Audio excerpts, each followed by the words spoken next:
Good morning बच्चों। मैं ममता कर आज आप लोगों को संज्ञा के बारे में जानकारी देने जा रही हूँ। बच्चों, इससे पहले हिंदी व्याकरण में हम लोगों ने भाषा, लिपि और व्याकरण के बारे में पढ़ा। फिर हम लोगों ने वर्ण विचार पढ़ा, फिर शब्द विचार पढ़े हैं और आज हम लोग संज्ञा के बारे में जानकारी प्राप्त करने जा रहे हैं कि संज्ञा क्या है। संज्ञा जानने के लिए सबसे पहले हम यह जानकारी प्राप्त करें कि शब्द जब तक स्वतंत्र है शब्द कहलाता है, वाक्य में प्रयुक्त होने पर पद हो जाता है। अब यहाँ पर हम देखते हैं कि पद के भेद को कितने भागों में बांटा गया है। तो पद के भेद को 5 भागों में बांटा गया है: संज्ञा, सर्वनाम, विशेषण, क्रिया, अव्यय। अब यह 5 भागों में बांटा गया है और सबसे पहले आज हम संज्ञा के बारे में जानकारी प्राप्त करेंगे कि संज्ञा क्या है। संज्ञा को हम इस प्रकार परिभाषित करते हैं कि किसी व्यक्ति, वस्तु, भाव, गुण, दशा या स्थिति के नाम को संज्ञा कहते हैं।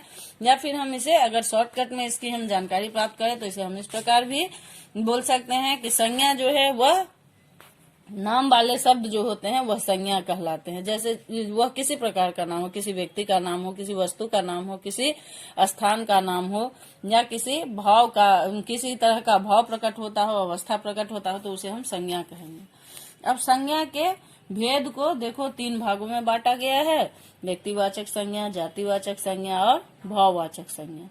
व्यक्तिवाचक संज्ञा जो है वह किस प्रकार है, यहाँ हमने देखा था, पर यहाँ हमने परिभाषित किया है कि किसी व्यक्ति, वस्तु, भाव, गुण, दशा या स्थिति के नाम को संज्ञा कहते हैं। जैसे नरेश, घर, चंद्रमा, टमाटर, सड़क आदि। तो इस उदाहरण में हम देख रहे हैं कि यहाँ नरेश जो है वह किसी खास व्यक्ति का नाम है, घर जो है वह एक जगह का नाम है, चंद्रमा जो है वह एक ग्रह का नाम है, टमाटर जो है वह एक सब्जी का नाम है और सड़क जो है वह एक स्थान का नाम है। तो यानी यहाँ पर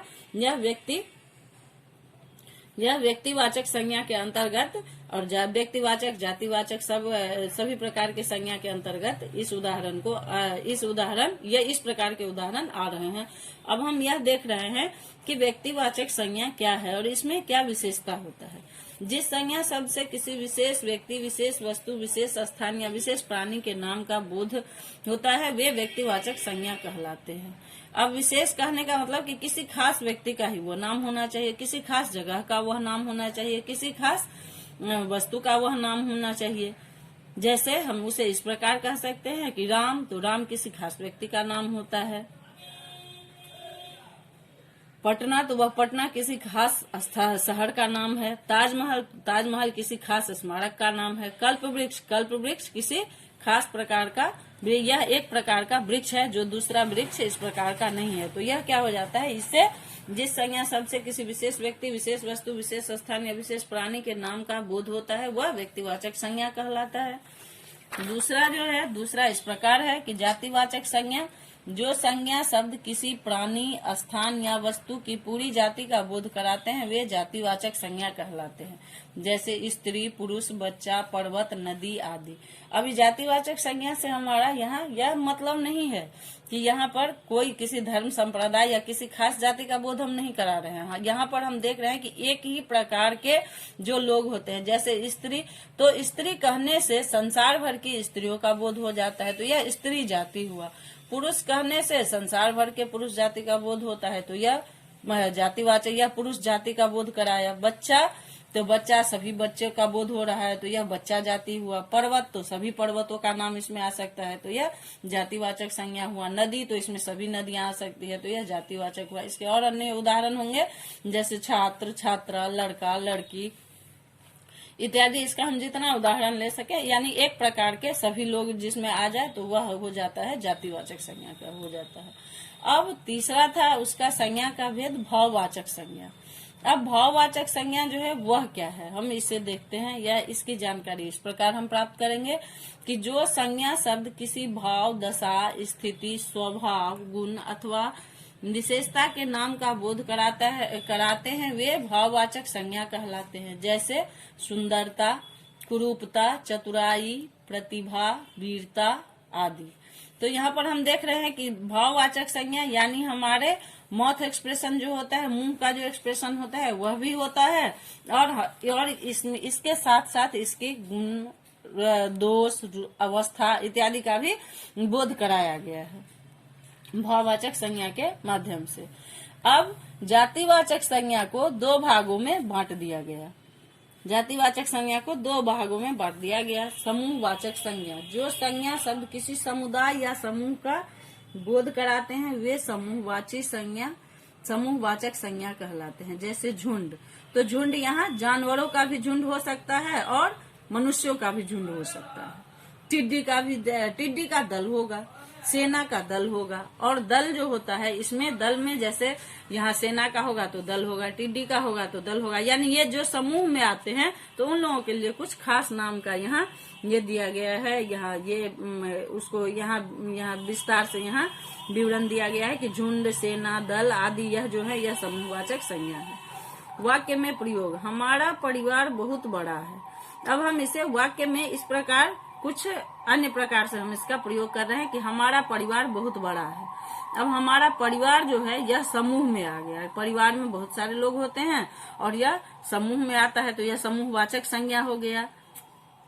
जुलूस में सबने बढ़कर हिस्सा लिया, यानी जुलूस में बहुत सारे लोग थे और सबने बढ़कर हिस्सा लिया तो यह जुलूस जो हो गया यहाँ समूहवाचक हो गया। यहाँ झुंड हो गया तो यह जानवरों का झुंड हो गया। सेना हो गया तो सेना का यहाँ समूह हो गया। दल हो गया तो टिड्डी का दल हो गया या फिर सेना का ही दल हो जाता है।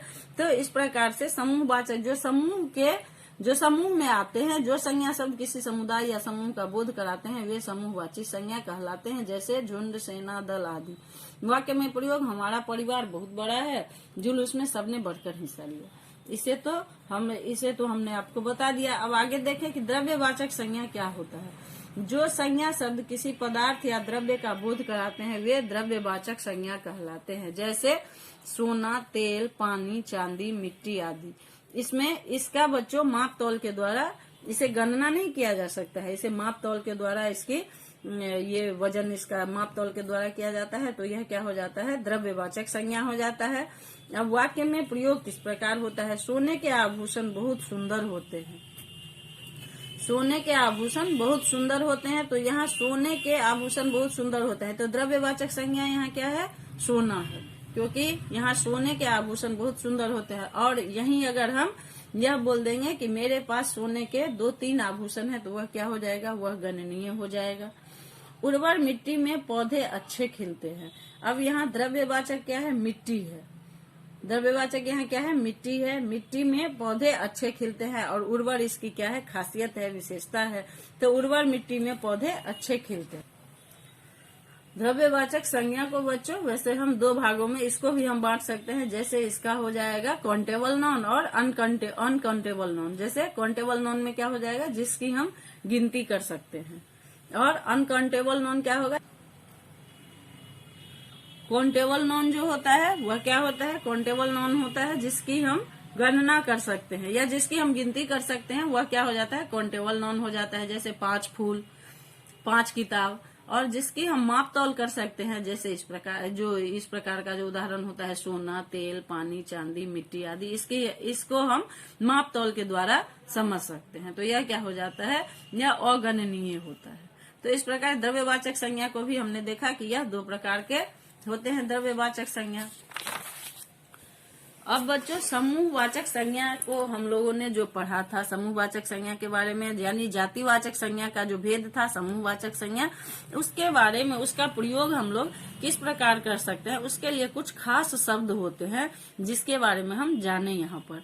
समूहवाचक संज्ञाओं के निम्न प्रयोग सुनिश्चित होते हैं, इन्हें बदला नहीं जा सकता है। अब समूहवाचक संज्ञा में आ तो जाता है लेकिन उसके लिए एक विशेष प्रकार का नाम होता है, एक विशेष प्रकार का शब्द का प्रयोग किया जाता है। जैसे पर्वतों की श्रृंखला, तारों का पुंज, चोरों का गिरोह, नक्षत्रों का मंडल, कागज का दस्ता, गायकों की मंडली।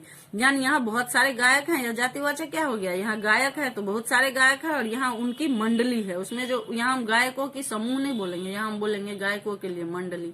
कागज का दस्ता, यानी यहाँ बहुत सारा कागज है और उसे एक जगह में जब हम उसको गठित करते हैं तो वह दस्ता नाम से उसे हम जानते हैं।